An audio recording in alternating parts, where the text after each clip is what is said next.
Assalamualaikum warahmatullahi wabarakatuh. Selamat pagi, siang, sore, dan malam untuk kalian semua.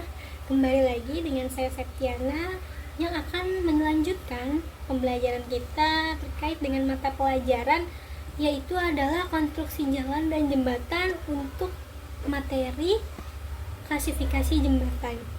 Selanjutnya kita akan melanjutkan kepada materinya langsung, dimana kita harus mengetahui terlebih dahulu apa itu dari jembatan. Jembatan adalah suatu konstruksi yang berfungsi untuk menghubungkan dua bagian jalan yang terputus oleh adanya rintangan-rintangan seperti lembah yang dalam, alur sungai danau, saluran irigasi, kali, jalan kereta api, jalan raya yang melintang tidak sebidang, dan juga rintangan lainnya. Selain itu, jembatan juga dibagi terhadap beberapa hal. Yang pertama yaitu adalah berdasarkan fungsinya, di mana fungsi yang pertama yaitu sebagai jembatan jalan raya atau bahasa Inggrisnya adalah highway bridge, di mana jembatan ini direncanakan untuk memikul beban yang berat maupun yang ringan, dan jembatan ini menghubungkan antara jalan yang satu dengan jalan yang lainnya melalui atas. Kemudian yang kedua ada jembatan jalan kereta api atau railway bridge, di mana jalan ini jembatannya dirancang khusus untuk dilintasi oleh kereta api. Perencanaan jembatan ini dilihat dari jalan kereta apinya, ruang bebas jembatannya, jembatan hingga beban yang akan diterima oleh jembatan, dan juga disesuaikan kembali dengan kereta yang akan melewati jembatan tersebut. Kemudian yang ketiga ini ada jembatan penyeberangan atau yang disebut dengan pedestrian bridge, atau yang biasa juga kita sebut dengan JPO. Jadi jembatan ini digunakan untuk penyeberangan jalan. Fungsinya untuk memberikan ketertiban dan juga rasa keamanan serta kenyamanan yang dilewati oleh penyeberang tersebut agar terhindar dari faktor-faktor kecelakaan bagi penyeberang jalan. Selanjutnya ada jembatan darurat. Jembatan darurat adalah jembatan yang direncanakan dan dibuat untuk kepentingan darurat, atau biasanya itu dibuat hanya sementara, karena umumnya jembatan-jembatan darurat ini dibuat pada saat pembuatan jembatan yang lainnya itu baru dibuat, dan ataupun sedang dilakukan pembongkaran, juga dilakukan pembenaran dan lain sebagainya. Dan setelah jembatan yang rusak dibongkar ataupun diperbaiki itu telah benar atau telah bisa digunakan kembali, jembatan darurat ini biasanya akan dihilangkan atau sudah tidak dapat difungsikan karena jembatan utamanya telah ada. Kemudian jembatan juga dibagi berdasarkan kebutuhan dari lokasinya. Yang pertama itu adalah jembatan di atas sungai atau danau. Nah, kenapa jembatannya itu dibuat datar begini? Karena hal tersebut juga disesuaikan dengan sungai dan danau serta keadaan sekitar. Kemudian di sini ada jembatan di atas lembah yang bisa dilihat di gambar, di mana jembatan di atas lembah itu dibuat melengkung karena ya alasannya banyak kan tebing-tebing itu nggak sama tingginya. Jadi kalau misalnya dia lurus pasti cepat patah, rusak dong. Kemudian kalau misalnya dibuat melengkung itu kan kakinya lebih bisa menahan.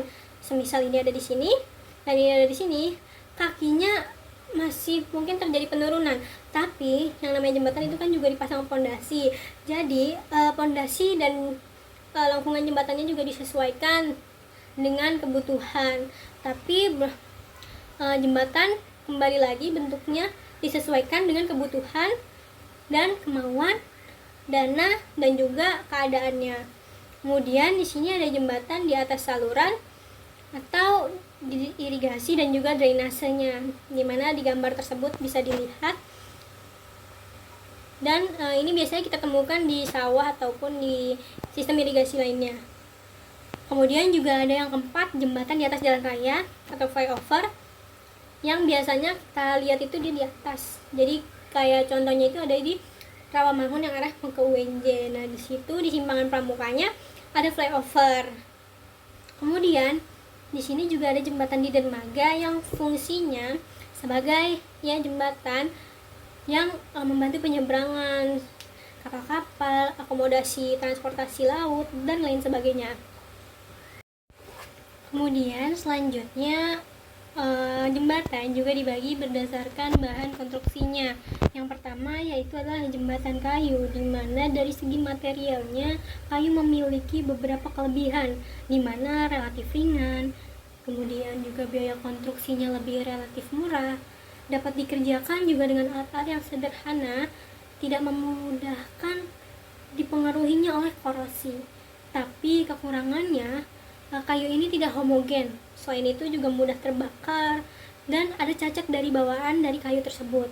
Serta perlunya pengawetan yang lebih lanjut agar kayu itu lebih tahan lama dan juga lebih tahan terhadap rayap dan serangan lainnya. Kemudian di sini ada jembatan beton dan juga ada jembatan beton prategang. Bedanya di mana itu jembatan dengan beton prategang itu memiliki jenis yang kekuatannya itu lebih tinggi, daya tariknya, kekuatan tariknya, kemudian juga memiliki serat baja yang tertanam di dalamnya, dan biasanya itu digunakan untuk memperkuat struktur bangunan yang mampu menahan beban yang lebih besar dibandingkan dengan beton biasa. Jadi prategang lebih di bagian situ. Kemudian kalau misalnya beton biasa atau beton bertulang, itu adalah bahan bangunan yang terdiri dari campuran semen, air, pasir, kerikil, dan juga baja dari tulangan itu yang digunakan untuk memperkuat beton dan juga mencegah retak saat terkena bebannya. Itu fungsi dari baja tulangannya. Kemudian kekurangan beton prategang itu biaya produksinya lebih tinggi dan proses perbaikannya lebih rumit karena dia lebih mahal, dan juga kerusakan yang dialami itu biasanya tidak sesuai dengan standar, maka perbaikannya lebih sulit. Dan kekurangannya beton bertulang itu kekuatan tariknya lebih rendah daripada prategang dan waktu pengerjaannya lebih lama karena dia lebih konvensional, serta ketergantungan pada kualitas pekerjaannya, yaitu kualitas pekerjaan dalam pemasangan tulangan sangat mempengaruhi kualitas dari beton bertulang itu sendiri. Kemudian juga kesulitan dalam perawatannya, di mana perawatannya itu lebih rumit dan harus intensif dibandingkan dengan bahan konstruksi lainnya. Kemudian juga pada beton bertulang itu keterbatasan desain. Jadi kita bisa memilih antara beton konvensional dan juga beton prategang mana yang lebih baik digunakan. Kemudian di sini ada jembatan komposit, di mana jembatan komposit ialah jembatan yang mengkombinasikan dua ataupun lebih sifat dari bahan yang berbeda-beda dan membentuk suatu kesatuan sehingga menghasilkan sifat gabungan yang lebih baik. Di mana jembatan komposit itu digunakan adalah kombinasi antara bahan konstruksi baja dengan beton bertulang, yaitu dengan cara mengkombinasikannya untuk mencapai kekuatan yang diharapkan. Selanjutnya juga ada jembatan baja, di mana jembatan baja itu memiliki kelebihan yaitu rangkanya yang memiliki bobot yang ringan, kemudian kekuatannya tinggi, konstruksi prefabrikasi dan juga waktu konstruksinya singkat. Jadi tergantung bahan konstruksinya itu dipilih juga tergantung kebutuhan, dana, dan juga keadaan situasi kondisi setempat. Selanjutnya berdasarkan tipe strukturnya, jembatan itu dibagi lagi menjadi 7. Yang pertama itu ada jembatan plat atau slab bridge. Slab bridge adalah jembatan dengan bentuk yang paling ekonomis untuk menahan lentur dan juga gaya geser, serta memiliki momen inersia terbesar untuk berat yang relatif rendah dari setiap unitnya. Selanjutnya yaitu adalah jembatan berongga ataupun biasa disebut dengan voided slab bridge, di mana jembatan ini meminimalkan jumlah dari gelagarnya dan juga bagian-bagian fabrikasinya sehingga dapat mengurangi nilai dari konstruksinya. Jarak antar gelagar itu dibuat lebar dan juga pengaku dari lateralnya itu diabaikan.